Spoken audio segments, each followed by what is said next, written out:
This show is called Mastering Business Growth because we are trying to master business growth. And we do that by speaking to people like yourself who've done very well in business. So please, in your own words, who are you and what do you do? My name is Michael McNeil. I'm the Managing Director of WeBuild Recruitment, who are a specialise construction recruitment agency. Lovely. Why do you do this? What's the story? Where did it start? How did you get to this point? It's quite a... I fell into recruitment, if I'm being honest with you. I went to school, obviously, did 2 years getting my A-levels, and then as I was leaving, I had no idea what it was I wanted to do. So my old PE teacher said to me, listen, you're either going to be a racehorse jockey or you're going to work on the phones because you never shut up. I've got a friend who's just set up a division in a recruitment agency, and I was like, what's recruitment? And he went, just go and meet him. So I went and met him, a guy called Paul Kilroy. He'd set up a telecoms division for Fusion people 20 years ago. We got talking. He was from Middleton, I was from Middleton. He didn't actually tell me what recruitment was. He just was sounding me out. And he went, pick that phone up, ring that guy and see if he's working. So I did it, and he went, start Monday. With no context of what the call was about, nothing? He just said, ring him and ask him if he's looking for work. And I was like, what do I say? If he says yes, he says, just give me the phone. So I said, right, okay, no worries. So I rung it. Hi, it's Mike from Fusion People. Just wondering if you're looking for work. And he went, yeah, what have you got? I went, 1 minute. There you go. Nice. And then, he said, can you start Monday? And that was the start of the journey. Well, let's bridge the gap then from that point to running your own company. How did it get to that point? A lot of people don't want to start their own company. It's a lot of responsibility. So what led you there? I think I'd worked at a couple of agencies where divisions were failing or they had no presence in the sector that I worked in. So it was actually my good friend Matt Tyson. I met Matt through he had his own payroll company, and when I was working for Vital, we went to a site in Liverpool to sign these guys up, and we just built a friendship from there. And he just kept saying, why are you not doing it for yourself? And I'll be dead honest with you, I was just really comfortable in life in regards to, I had no stress. It was a job, basically. I used to get up, go to work, do what I needed to do, come home and forget about it. Whereas now it's the total opposite. Do you ever wish you'd stayed there? I wouldn't say, no. Listen, I don't have any regrets. I think, listen, I'm a firm believer everything's mapped out for you in life. I was meant to do this. Where it goes is down to myself and obviously the staff that we employ. But yeah, I think I was definitely on a path to be my own boss. In school, I hated learning. And I think it wasn't actually, it was more because I didn't like being told what to do. Get your book out, get your pen out, read that page, write that down. I think it was more that. Whereas, yeah, I'm the same, mate. It's a business owner thing, isn't it? We have to do stuff our way. Yeah, and listen, don't get me wrong. I've done things wrong loads of times, and you definitely need someone alongside you that you can sound off to, but hasn't really got the emotional connection to the business. Now that's what Matt is with me. He looks at facts and figures. He comes in the office once a week. He doesn't listen to everyone's problems. He doesn't deal with everyone's personality. And I think that's what you need. I think if it's just you do it your way or no way. And sometimes it's not always the right way. And that's what I've learned over the last 5 years is taking people's advice, whether it's other recruitment business owners or whether it's other directors of different sector businesses. How would you get over this? How would you get over that? So I do attend a lot of networking events, just not necessarily to go and win business for the recruitment agency, just to learn and hear different stories. And because I think there's a massive stigma on LinkedIn at the minute, and it's my pet peeve. Go on. Everyone's smashing it. Oh. Yeah. Yeah, everyone is. I'm telling you now, right? Recruitment must be the most buoyant industry in the world because every recruitment owner set new breaking records every month, hiring I need 10 staff, and you sat there and you're thinking, am I doing something wrong here? Honestly, what am I doing wrong here? Because they're painting a picture of rose gold, and I'm up and down like this. And honestly, it really, really annoys me. And I'll write things out, and I'll go, don't do that. Don't press send on that. About to put a comment on there. Like, mate, that's what we love about doing this podcast. We speak to a lot of business owners and honestly, a vast spectrum of different industries. Some of them are millionaires. Some of them are just starting out. And that's the one thing people admit when you do something like this. Like, no, it is hit and miss like hell. The highest highs, the lowest lows. What a mess. Yeah, running a 1 business. million %. And I think where I write all my own stuff on. I don't use AI. I've Not tried even it. to spell check. No, it comes up red, don't it? So I think I know I've got it wrong anyway. So, but yeah, we got some piece of software. We used AI twice. I had a client ring me and say, "You haven't wrote that post. Don't do that again." And that's all I needed. Like, I'm a heart on my sleeve type of guy. I'll tell you I'll tell you when it's going really well. I'll tell you when it's hard work, and I tend to try and get that out there in LinkedIn. I think there's the recruitment industry at the minute is saturated. Every man and his dog are setting up a recruitment agency. Now, whether that's because they've got real ambition to make a success, or whether they see their director, MD, or whoever it is doing nothing, as I've been told by ex-employees before, you don't do nothing. You're lazy. It's dead easy, this. And then, so whether they're getting whichever traction they're getting, but no one actually tells the truth behind it, in my opinion. Like, for argument's sake, you've got an 150 grand VAT bill. You've got a staff payroll totaling 200 grand. Your ID facility's only got 180 grand to be able to draw down because you're waiting on payments from A, B, and C client. So you're sat here thinking, I'm going to pay all this. But on the exterior, I've got to keep a brave face here. I can't be letting this out. But underneath, boom, boom, boom, boom, boom, you're like a swan. You're pulling, but no one sees that. And I think it's only until people actually venture out and they do their own thing, i.e. set up their own business, and they go, what's corporation tax? What's a UTR number? Mm-hmm. And then they actually how do you register for that? And it's like, this is all stuff that you're doing in the background. You should know this. You sent me this. Why are you all so calm, Mike? I was in a good mood. I'm fucking not. There's two things I want to say. You sent me that as a video the other day. It was just some builder doing something. It was like, sometimes when I'm stressed at work, I just need to pull up my phone, remind myself who I'm doing this all for. Yeah. And it's a picture of HMRC. Yeah, that's it. Well, do you know what? You say that, it's true. We find ourselves, sometimes like, this is all going great. Loads of clients, making plenty of money. All is well in the world. Happy days. Sometimes it's like, oh my God, they've just bailed. They're not paying. And it's highs and lows, and it will forever be that, I assume. Yeah. And it does take a special kind of person to accept that and roll with it. So what keeps you in the game? Honestly, I mean, and listen, I'm not going to come out and say some cheesy thing like my kids, because your kids, you do anything for your kids anyway. I think the one thing that keeps me going is I know there's people out there that want to see me fail, and I will not allow that because I'm too proud. I will not allow that. Listen, in the 5 years we've been trading, I've took risks. I've dealt with clients that I've overtraded with, not got insurance, it took bad debts, and there'd be people out there who go, do you know what, I'm going to set up WeBuild Group Limited, I'm going to package that up, I'm going to liquidate that, I'm going to move it over here, but I just can't do it.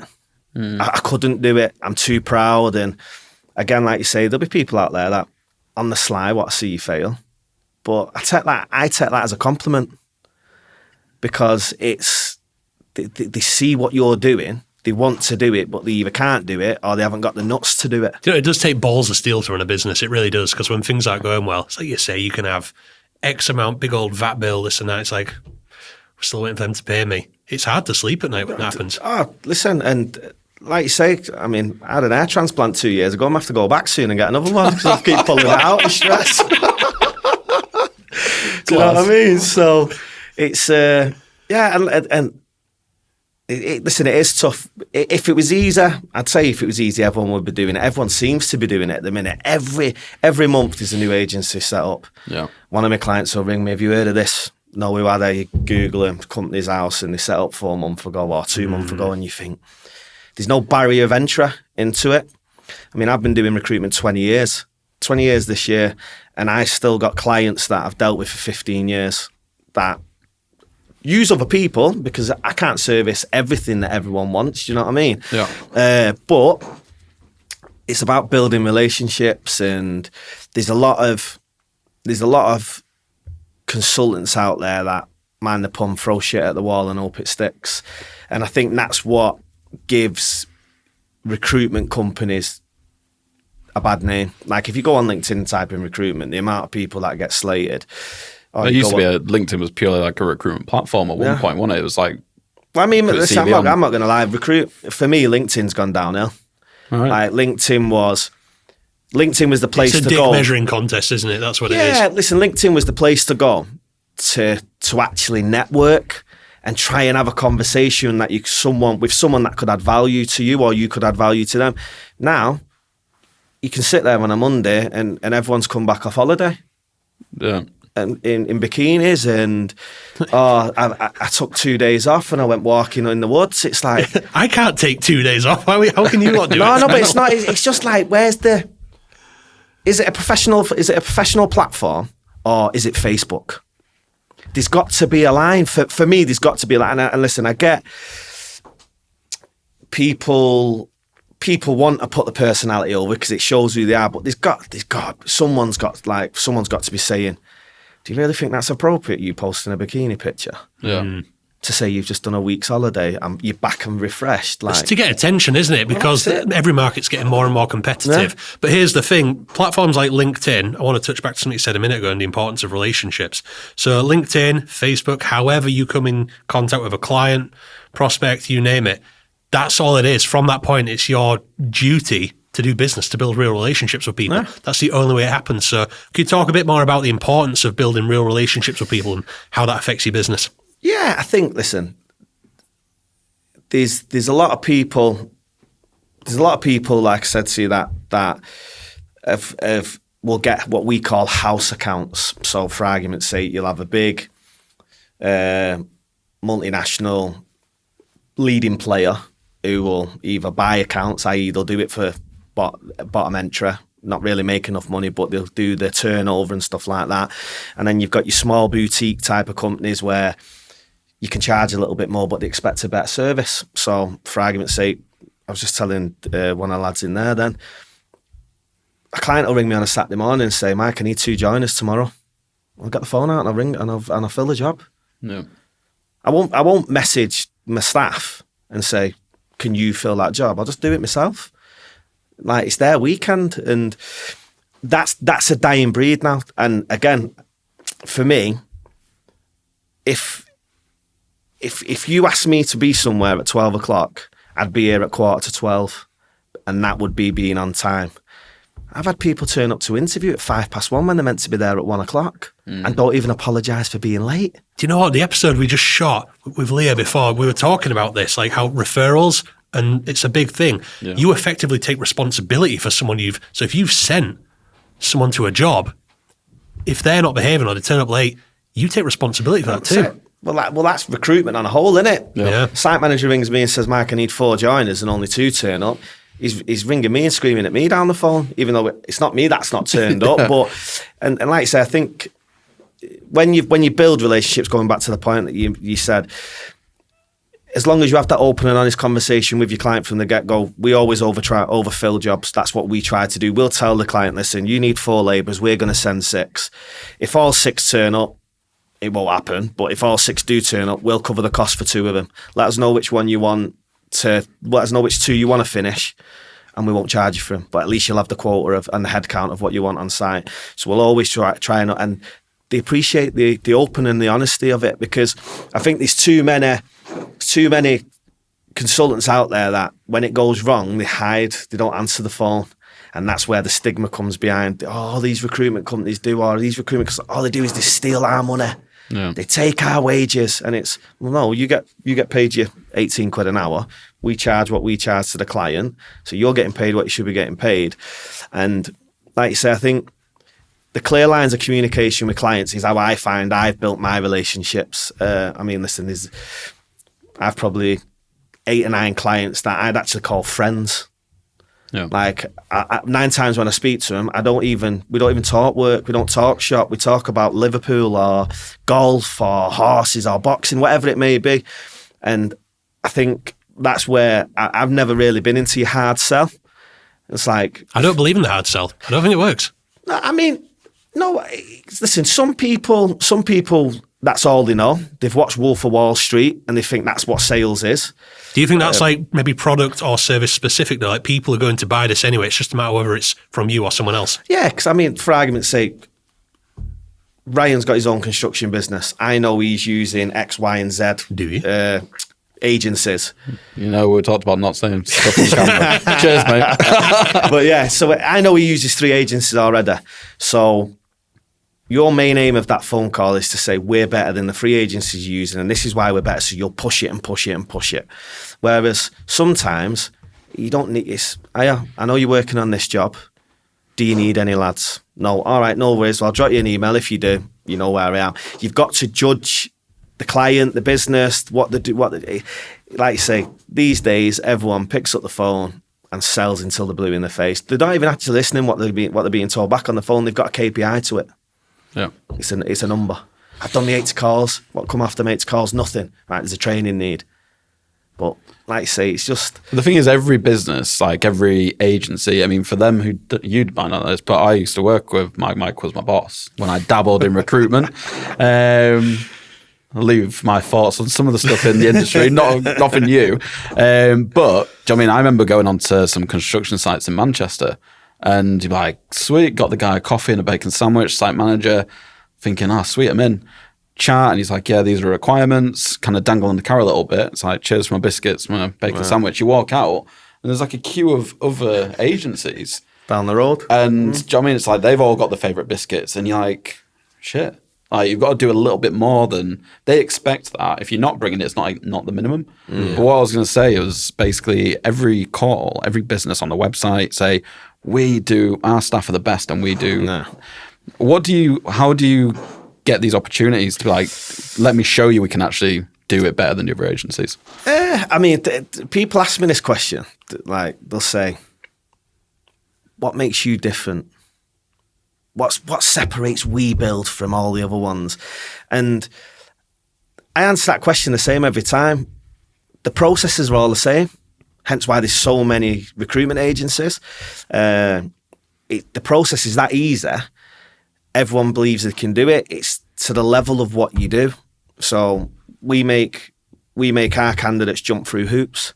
We get copies of the cards. We make them get 2 references. We ask them to do this, do that, do this to show that they've got some level of interest into the job. If a client rings us and they need a joiner and he's not worked for us before, we tell the client that. We say, listen, he's never worked for us before. We've took 2 working references. One was good, one was all right. I'm not sure whether you want me to send him. We just have them open conversations with him because for me, it's about transparency. You only get one opportunity. You might get 2, but the first opportunity, when you get a new client and they ask you for labour, you mess it up 9 times out of 10 there because there's another, like you've just said, there's a long list behind you wanting that opportunity. Yeah. So I think it's down to how you train your staff. It's about the processes you put in place within your business as a minimum standard. What do you expect from your labour managers, resources, whatever you want to call them? And if they haven't got all that, you're honest and say to the client, listen, I can only get 1 reference. It was all right, didn't blow me away. What do you want me to do? And you put it back on their toes, because at least that way then, if something was to go wrong, you turn around and say, but I did tell you. We had this conversation. You told me to take the risk. So I think you've just got to be open and honest. And then when it goes wrong, you've got to be the first one to go, I'm sorry, it's gone wrong. Yeah. Like we do a check-in every morning. whether we've got 10 people going in on a Monday or whether we've got 30 people going on a Monday, we start that check-in at 6:30. Ringing them. We check them on the Sunday night, and then we ring them on the Monday morning. Boom, boom, boom, boom, boom. And it's... Sounds like you're in the pub. Yeah. Go to bed. Exactly. What are you doing? But yeah, and then we try and be reactive. So for argument's sake, we'll get in the office for 7. Right, who've we not got hold of? Right, can't get hold of him, right, let's get on the phone to the client. Is he there?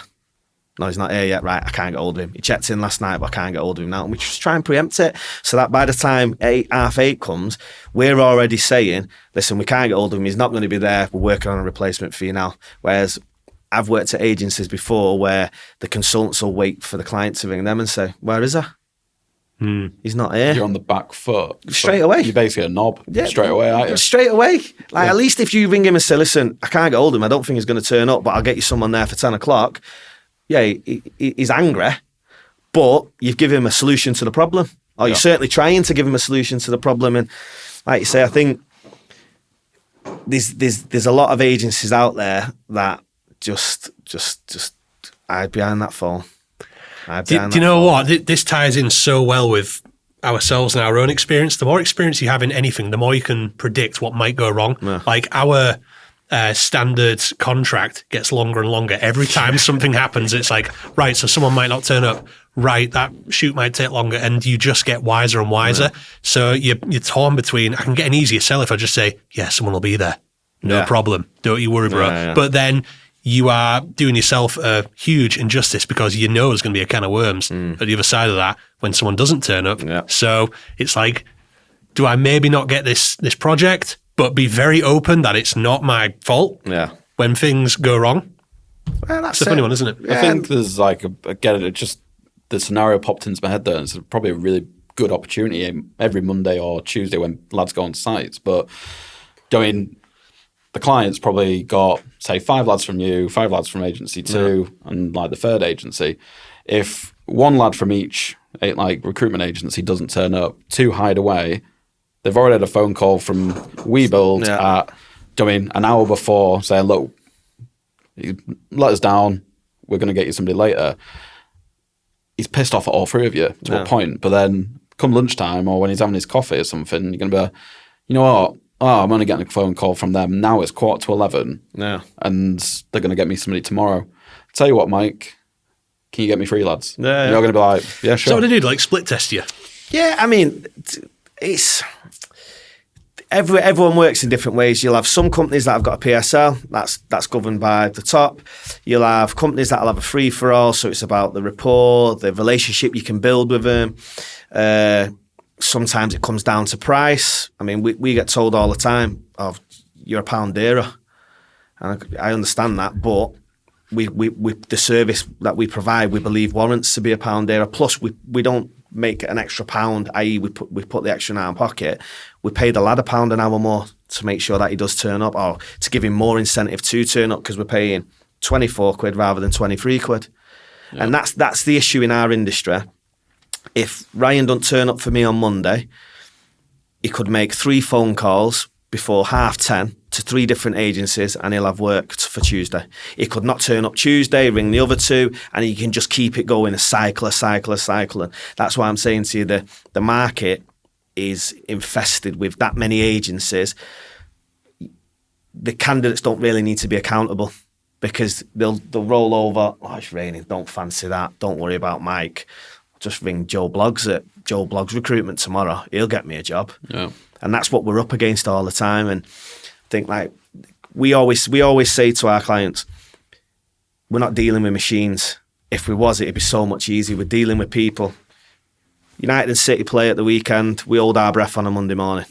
Honestly, we hold our breath on a Monday morning. Not too bad with United at the minute, because they're absolutely pony. You know they're not coming in. Yeah, you know they are coming in, because they probably haven't watched the game. They're playing that bad at the minute. But yeah, any big event, you sit there and you go, oh God. And 9 times out of 10, it's always the Monday where the client said to you, I can't be let down here, Mike. Please don't let me down here. And you're holding your breath, and oh, he's not answered. Oh, he's not. You get that anxiety in your body and you think, oh God, he's going to ring me in a minute. He's going to go mad. But they're the emotions you go through just for getting someone to work. It's not mental, isn't it? Honestly.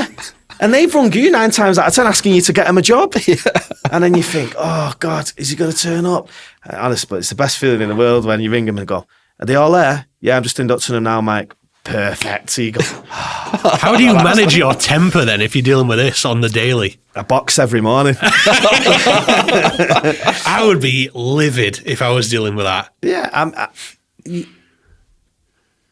it took me a long time to not take things personally. Really, really did take me a long time to not take. And that was both candidates working for me, employees leaving the business. You just need to remember, to them, it's just a job. Right. And that's I was going to ask, difference. how do you deal with that? Is it that simple? No, but up until probably say the last 2 years, I've learnt to deal with it a lot better. Whereas the first 3 years, I took it really personally and I doubt myself. What have I done wrong? I did everything for him. I was a counsellor, I was a boss, I was a friend. And to be honest with you, I probably was more a counsellor and a friend than I was a boss. And them lines can get blurred very quickly. And I think that's where I had to reevaluate my management style and look at myself and think, listen, you don't need to be a micromanagement MD or director or whatever you want to call it, but there's got to be an element of respect there, which you pay their wages and they're there to do a job. And that was probably the hardest learning curve for me in the last 5 years of setting WeBuild up, because I used to go on LinkedIn, welcome to WeBuild family, and then you quickly think it's just a job to them. And it's fine, because it is just a job. I totally understand that, but like for argument's sake, it's Thursday at 4:30, you've got 5-6 jobs to fill, and everyone just starts packing up. And you're like, I say, that's commission walking out the door. Yeah. That would be sat in your pocket if you just wait half an hour. Let's all. And some people do it, some people don't. And that's, like you say, you need to remember, it's a job. It's a 9 to 5. You pay the wages. That's it. And that for me was the hardest learning curve, not taking it personal. So obviously you're recruiting for 100 jobs a week.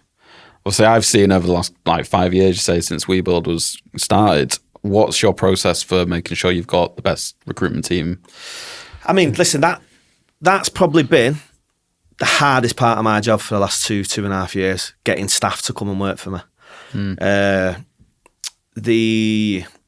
The experienced guys demand footballers' wages because they're in so much demand now.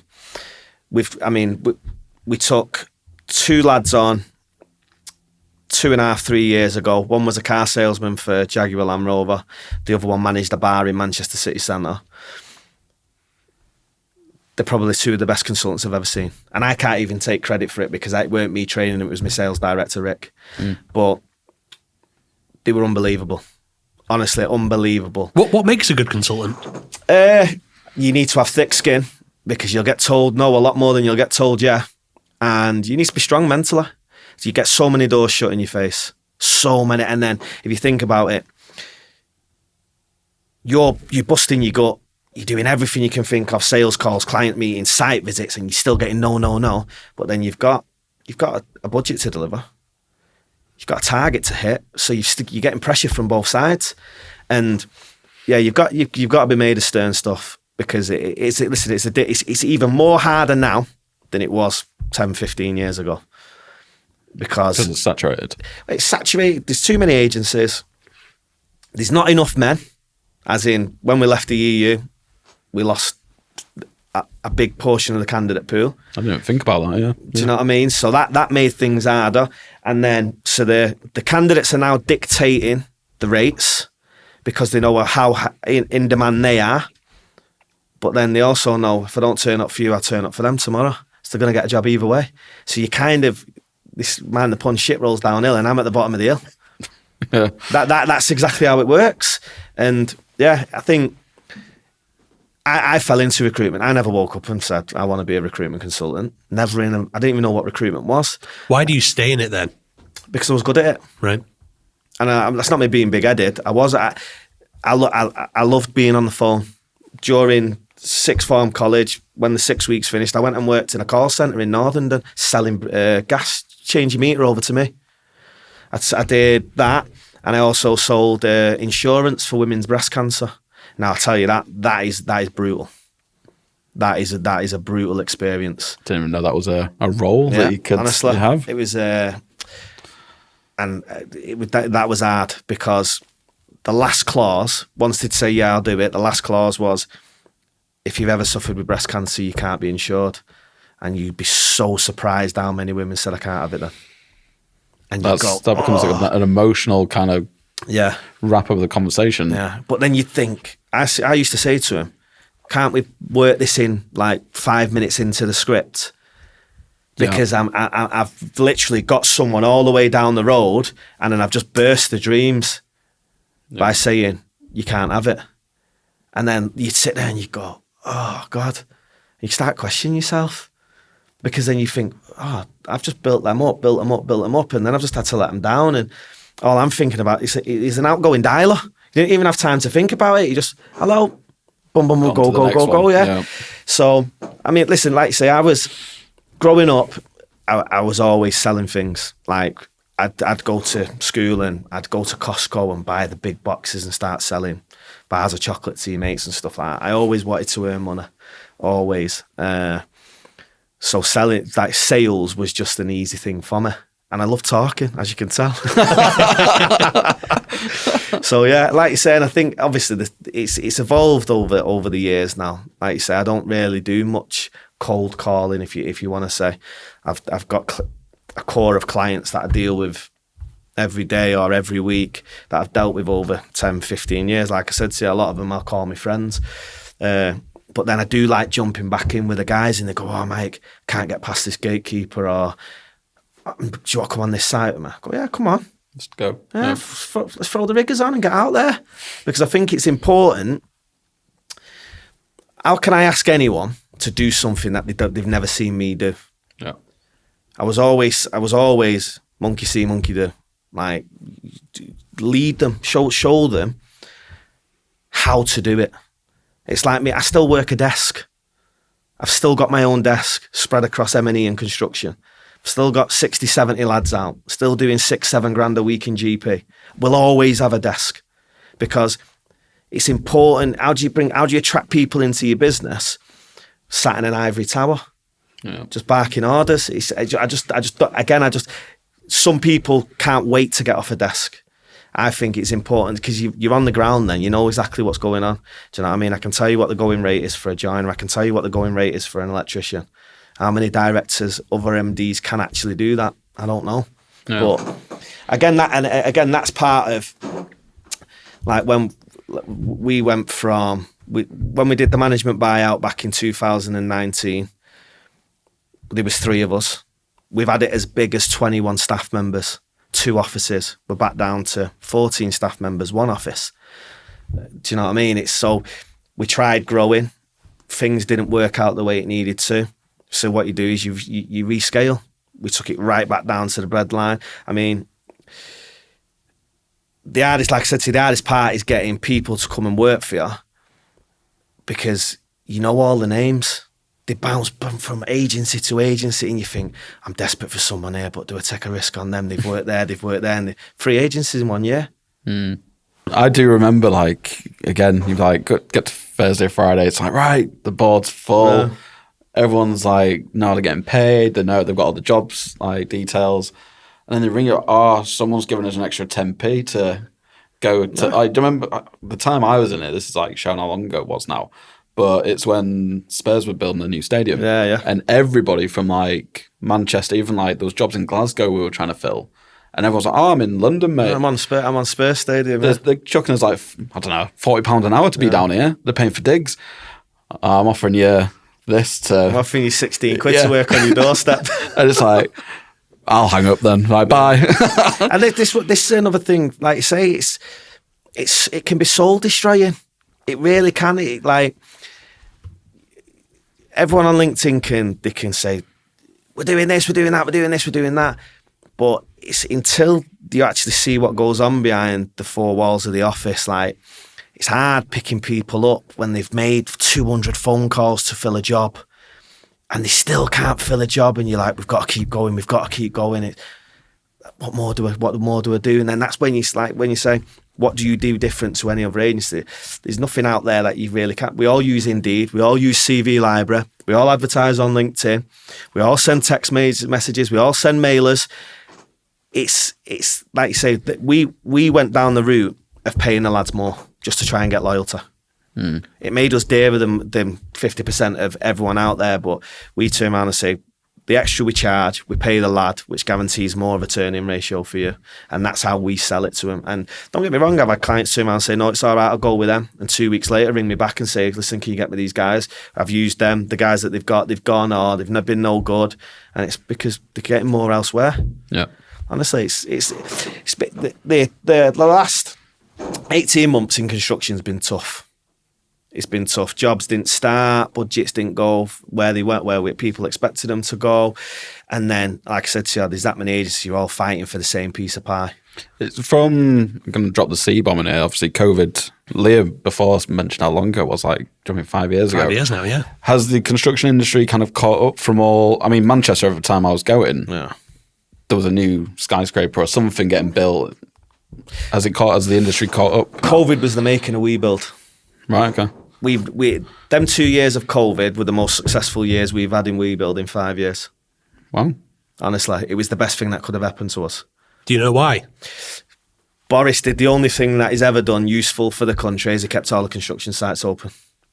People wanted to go to work because they didn't want to sit indoors with the missus and kids. It's easier to go to work sometimes, isn't it? Yeah. They couldn't go out to the boozer and watch the football because no one was allowed within 4 or 5 metres of each other or whatever the rule was. So the only out they had was to go to work. I literally remember someone saying the Google search for, like, you know, getting divorced in the UK went absolutely mental when people were forced to stay at home and, like, actually hang out with the partners properly all day. For This is what you're really like. Yeah. Fucking hell. I don't like you no more. I don't even know you. Yeah. Having dinner with you on a night, couple of hours, fed. That's what I'm used You've to. been working some long shifts over COVID, Mike. Tell me Really about busy. That's it. Honestly, and yeah, COVID was the making of us. Honestly, it really was. We couldn't do anything wrong in COVID. Then you had the reliability that your lads weren't going out on a Sunday night and all that kind of stuff. So that's really interesting. Honestly, and I mean, we opened the Liverpool office in February, and then COVID come into play in the March. Yeah. And then we could have just turned around and said, COVID's come. They'd not been with us long enough to furlough him, so we carried on paying him. I think we shut, there was me and Manda that worked all the time. Everyone else was furloughed. But we was fully up and running back by May. That's rapid. Yeah, we 2 months. That was it. 2 months, and then Manchester office was open, Liverpool office was open. And honestly, it went through the roof. Turned over 12 million quid during COVID. Wow. That's mega. Not bad. Honestly. I didn't even think about construction sites being open at that 12 time. million quid during COVID we turned over. And like, I was so happy getting up and going to work. Everyone was like, oh, you're missing the barbecues in the garden. I'm happy to go to work. It's taken me 9 minutes to get into Manchester from Middleton because there's no one on the road. It was like a ghost town. Honestly, it was like a ghost town because obviously that during COVID, that's when everyone brought in working from home, didn't they? Yeah. And like it's like you see on LinkedIn now, the uproar of people asking people to come to the office. Like I have to have a routine. Yeah. Up at 4:45 every morning, at the gym 6 o'clock, in the office for 7:30. We as a business offer hybrid working. 90% of my staff come to the office every day. Yeah. Because it's the culture and the environment that we've got there. It's a dog-friendly office, so people can bring the dogs and stuff like that. I feel like you'd need that doing what you do, wouldn't you? Because, like you say, it's easy to get down if you're getting a lot of rejection. If you're just there to deal with it on your own and not see someone else dealing with it too, must be a nightmare. I think as well, as Ryan will know firsthand, we're mad on whiteboards. everything's visual. So it's like, right, we've got 20 jobs to fill. What you working? I'll do this. Boom, boom, boom, boom, boom. Right, where are we up to? Is it filled? And so, yeah, I think it is, even though you can be a 360 consultant or a recruitment consultant, whatever you want to call it, it is a team effort. Like I don't do the 360 model. I do a 180 model. Sorry, what is that 360 So model? a 360 is you will sell and you will fill. So for argument's sake, I ring Joe Blogg's Construction. They want 2 joiners. I would then put the phone down and start ringing joiners. Whereas I do a 180 model. So I have sales consultants, I have account managers, and then I have labour managers. So just compartmentalising it. Yeah. So, certain people don't like that because they're not in full control of everything. Whereas I found when I was working as a 360 consultant, it was really easy to get to a level where you was earning 2-3 grand a month in commission. You was making money for the business, so you got left alone. You get to 50, 60 men out, and then you go, I'm all right here. And you'd go under the radar, even if your KPIs weren't being hit, because you was in a position where you was making money, but you never realise your proper earning potential because you just sit there. I'm comfortable. Whereas now, if I'm not selling and filling, I just keep selling. I've got people behind me helping me, working as a team. I'm going from 50, 60 people out to 100, 120 people out. Then you're earning mega bucks. I mean, one of the lads who works for me, one of the lads who we brought on as a trainee, I won't mention his name obviously, £97,000 I paid him last year. 2nd year in recruitment. Wow. I got that. 2nd year in recruitment. Now that is not down to me, that is down to him and Real his question dedication. is, how much did he make you? Pardon? How much did he make you? I don't know, I've not worked out yet. No comment. So, but yeah. He didn't actually get a good deal. No, but like I say, he come from managing a bar. We couldn't get experienced people. We interviewed him. I'm not going to lie. I was like, I'm not sure. He would run through that brick wall. He does not take no for an. If you say no, he'll ring you back the day after. I know you said no, but it's a different day. Yeah, well, where he did really well is he learned his market. So he went out and found out who the key players were, what jobs they were working on, what agencies they were working with. He knew everything about everything. Like he could tell you what solar farms being built on the south coast. He could tell you what commercial fit-out projects being done in Manchester. He was like an encyclopedia of M&E, which is mechanical and electrical. And he loved it. He loves it. He cares for his job. He would probably be one of the exceptions of the rule where I would say it's not just a job to him. But they're 10 of the there's not many of them about. Do you think it's actually? I mean, you said you mentioned 2 of the guys that work for you. One managed the bar, one was from car sales. Do you prefer bringing somebody in that, again, I guess the word's mould, and to make sure they've not got bad habits from other? Because I remember when I was at WRS with you, there was we used to do it like this at so-and-so. It's like, right, well, that doesn't really fit in with maybe the culture or the process that we've got here. Do you prefer having that clean canvas? No, not really, because I think you've got to have a fine balance. You've got to have experience because I'm not always there, Rick's not always there. So if you've got them trainees, as you want to call them, if there's no experience there, who are they going to ask? What direction are they going to go in? Are they going to just think this is the right way, fall into a pattern of doing it that way, and it be the wrong way? So you've definitely got to have a balance. And like I said, I think the management side, like style and side of things, you've got to be fluid. What I did 5 years ago doesn't mean it's the right way to do it now. Yeah. Everything has changed. Like the world has literally changed, hasn't it? Yeah. It's funny you say that, because something I've found, and I hear from other business owners, is being a business owner is less about what you're doing, more about who you are. And it is that adaptability, the ability to look at someone and go, well, this situation needs this approach, and that, and just being agile. Yeah, no, definitely. And I think, like you say, I speak to a lot of recruitment company owners. A lot of them I've worked for, and I'm still in contact with them now, whether it's in construction, whether they're doing rail, whatever it is. And I'll ring him and soundboard him. I'm like, on the way up here, speaking to Neil at Impact. I worked for him 13 years ago. I still ring him, mate, how you finding it? Oh, mate, the rail's absolutely smashing it. Construction, mate, you know, it's like it's up and down. Yeah, how you getting on with staff? Mate, I'm struggling. What can we do? We've discussed setting our own training academy up.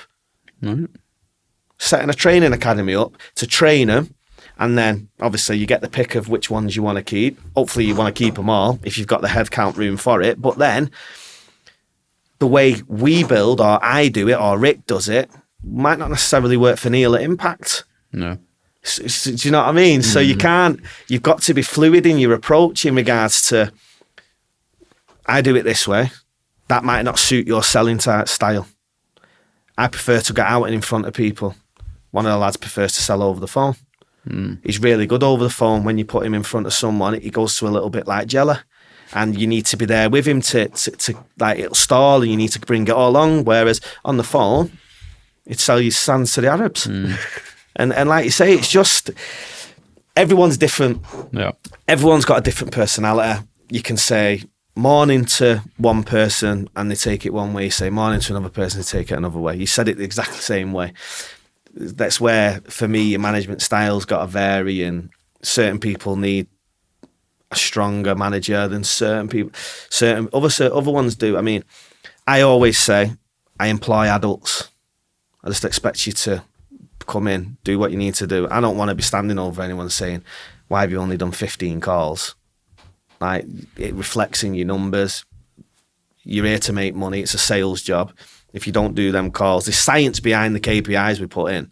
Yeah, it's not just we've not just made up 86 and we want you to do 86 calls a day. We want you to do 2 head office visits a month. We want you to do 4 or 5 site visits a week. There's logic behind it. Do you know what I mean? I've been doing it 20 years. Rick's been doing it 15 years.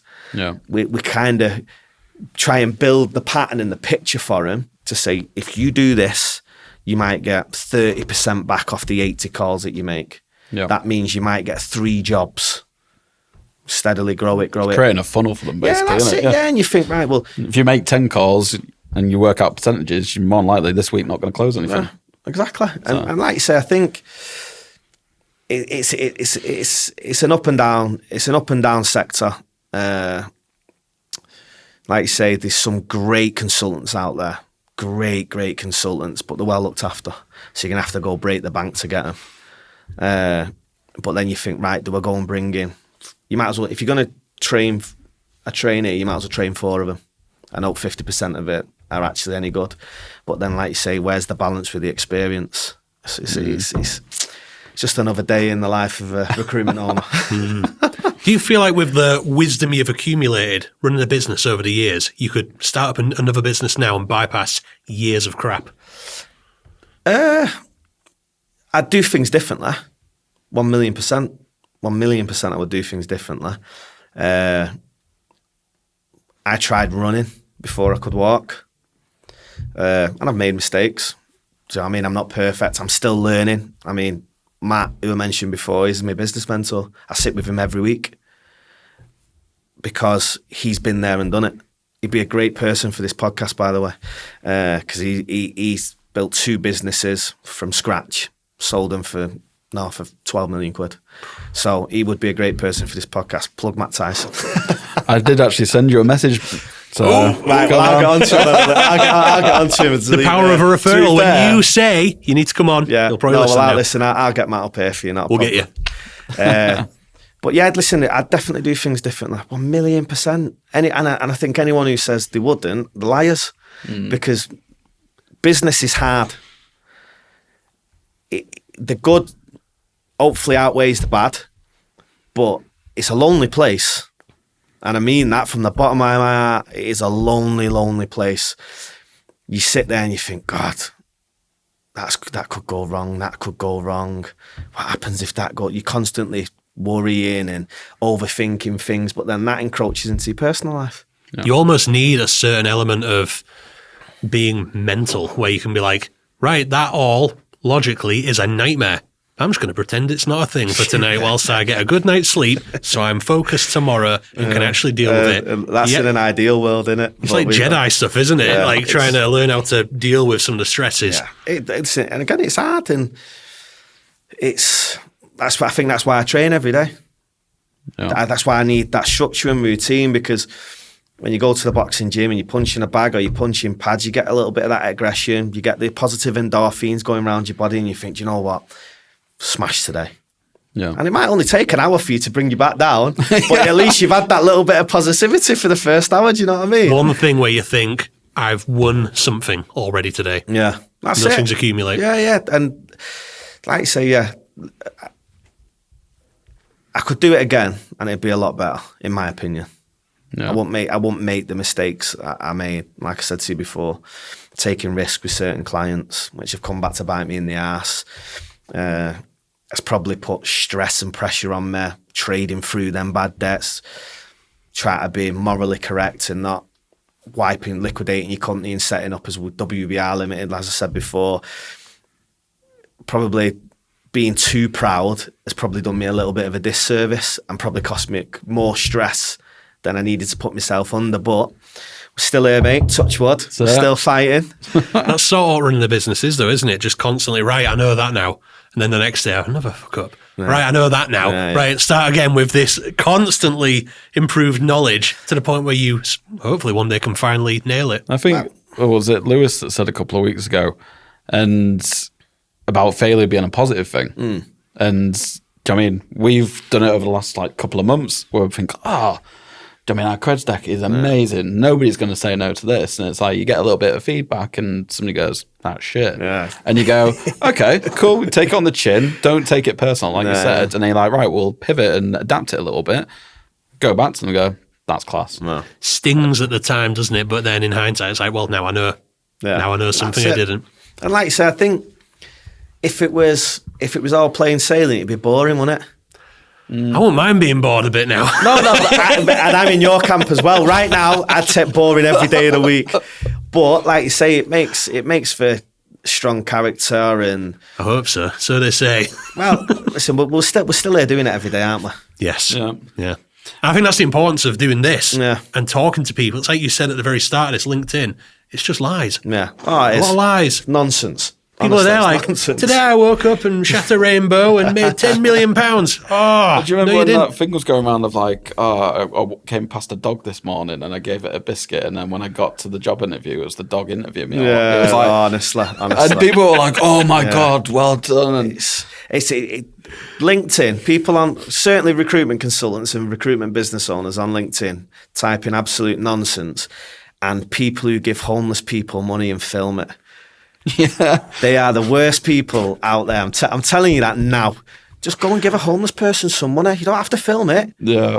If that's what you're doing it for, you're doing it for the wrong reasons. Don't do it. Literally did it to demonstrate what a legend you are. Yeah. Look what a legend I am. You set someone up there with a camera and said, "Film this, mate," and like I'm doing it on the slide. Come on, honestly. Someone candidly filmed me on the slide doing such a noble act. Yeah. Oh, did you just film that? Yeah. I sent me the files. Yeah, and by the way, it's spread like wildfire around Instagram and Twitter, and they managed to find me at, so they've tagged me in it by chance. Honestly. Oh man, that's what you're going to do.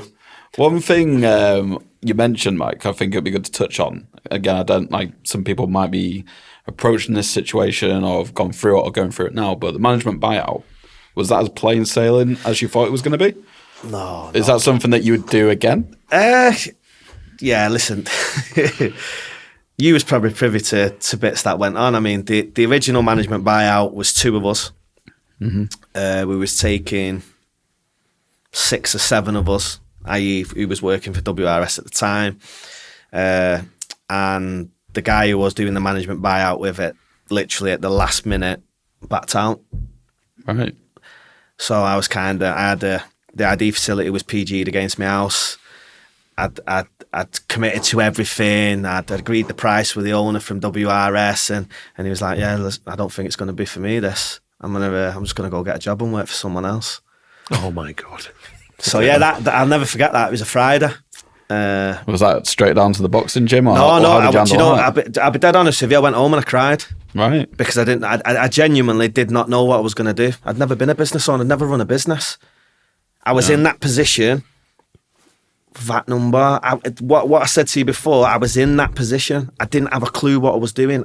I'd run desks and built desks for other businesses, but I was never the man, or I was never the one making all the decisions. But now I was. And I just took 2 people with me who were, their livelihood was on me. Yeah. And again, that's where Matt played a big part. And I was like, mate, I can't do this. I can't do it. And he was like, we're doing it. And I was like, mate, I can't. And he was like, mate, we're doing it. You've got to do it. Do you know what I mean? We've agreed the sale price. We've told all the clients. We've signed the ID facility. Everything's done. You're doing it. Strap your big boy pants on. and to be honest with you, for the first, I'd say 3 to 6 months, Matt run that business. Mm-hmm. He run that business. Like, he was there every step of the way. Every step of the way. Boom, boom, boom, boom, boom. He had his own business. Did you learn a hell of a lot from him there? Yeah, listen, in terms Matt, of mindset. Yeah, listen, Matt's a great businessman. The proof's in the pudding with him. Do you know what I mean? He's and now there's bits of what conversations we've had I wish I would have took on board straight away, i.e. not dealing with clients who are uninsured and, you know, little things, but you think, no, I need to get this off the ground. I need to get it off the ground. And he was like, mate, we don't need to set risks. It'll just build steady. But I was impatient. I wanted it to build it. So there was lessons there. But yeah, I'd suggest anyone to do a management buyout, especially, I mean, listen, what you need to remember, I joined WRS in 2017 and they didn't really have a presence in the UK. They had 2 or 3 people trying to do blue collar construction and they had a couple of people doing white collar construction. By December 2018, that division on its own was turning over 10 million quid and there was 18 of us. So Fran and Mark, listen, love them both to bits. Do you know what I mean? We probably would still be there now. I probably wouldn't even have thought about the management buyout, but the oil and gas prices had gone back up and WRS were starting to take their business back overseas. They opened the Uganda office. They had Singapore. They were talking about America. No. And I just sat there and I thought, we're going to be a really small piece of a pie here now, because once that ignites, we're going to get left behind and it's kind of going to be like, oh yeah, well, we've got construction.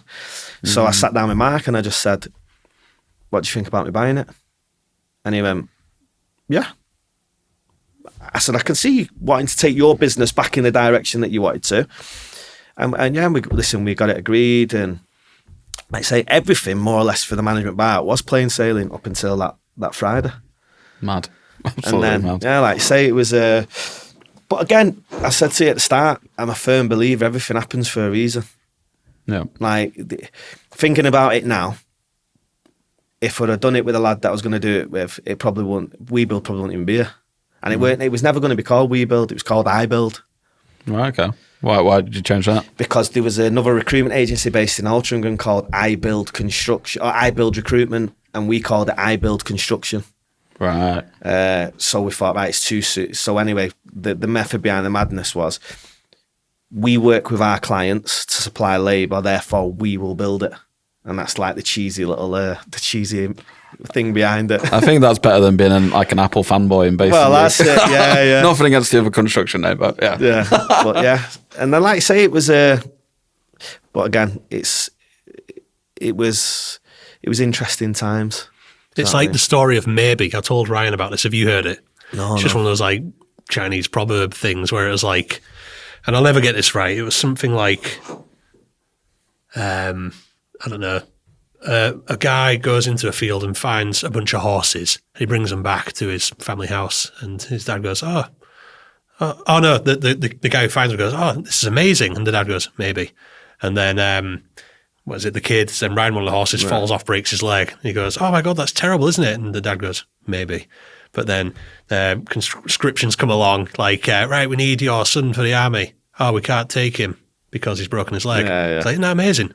Maybe. Yeah. And then it just goes on and on like that. And it's every situation. Yeah, when you think you're screwed, it's like, give it 2 years, might be the best thing that ever happened to you. Yeah, exactly. And like you say, I think life's for learning. You learn every day. Anyone that says that they don't, then they've got a high opinion of themselves, because you've got to adapt. You've got to adjust. You've got to listen to what people say. And I think the day you think you're the finished article is the day you might as well just pack it in. Because, like you say, I'm 38, Matt's 44, Matt's still learning. We're learning together. We're on this journey together. And he'll go, I didn't know that. And I'll go, what? I didn't know that. It's good to admit that, isn't it? There's nothing more cringe than someone who does think they know it all. Because, you know what, life is complicated, and it's okay to admit that. Yeah, it's like you say, 5 years in.